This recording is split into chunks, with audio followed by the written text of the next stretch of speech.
Di Bali ada sebuah sosok yang sangat ditakuti dalam cerita rakyat. Konon, makhluk ini bisa berubah wujud, bahkan kepalanya bisa terbang di malam hari sambil mencari mangsa. Makhluk itu dikenal dengan nama Leak. Dalam kepercayaan masyarakat Bali, cerita tentang Lik sudah ada sejak ratusan tahun lalu dan sering dikaitkan dengan praktik ilmu hitam. Lik dipercaya berasal dari manusia biasa yang mempelajari ilmu gaib terlarang. Menurut cerita rakyat, orang yang mempelajari ilmu ini akan mendapatkan kekuatan tertentu, tetapi harus melalui ritual yang sangat menyeramkan.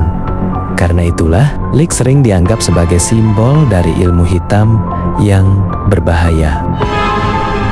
Cerita tentang Lik juga sering muncul dalam kisah kuno Bali yang berkaitan dengan sosok Rangda dalam legenda tersebut. Rangda digambarkan sebagai ratu dari ilmu hitam yang memiliki pengikut yang mempelajari ilmu Leak. Dalam beberapa cerita rakyat, Rangda dipercaya mampu memerintahkan para Lik untuk melakukan berbagai hal menyeramkan. Kisah ini juga sering ditampilkan dalam tarian tradisional Bali yang menggambarkan pertarungan antara kebaikan dan kejahatan. Dalam banyak cerita, Leak digambarkan memiliki wajah yang sangat menyeramkan. Matanya melotot, giginya bertaring panjang, dan lidahnya menjulur keluar.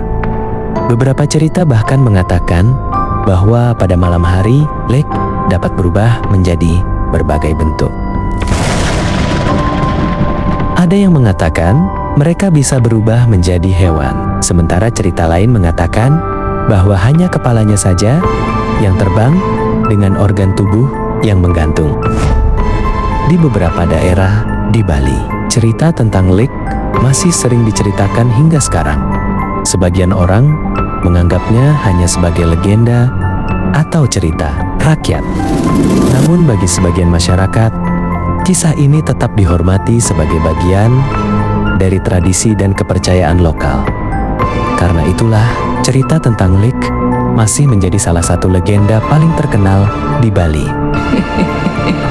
Sampai hari ini, belum ada bukti pasti bahwa Leak benar-benar ada.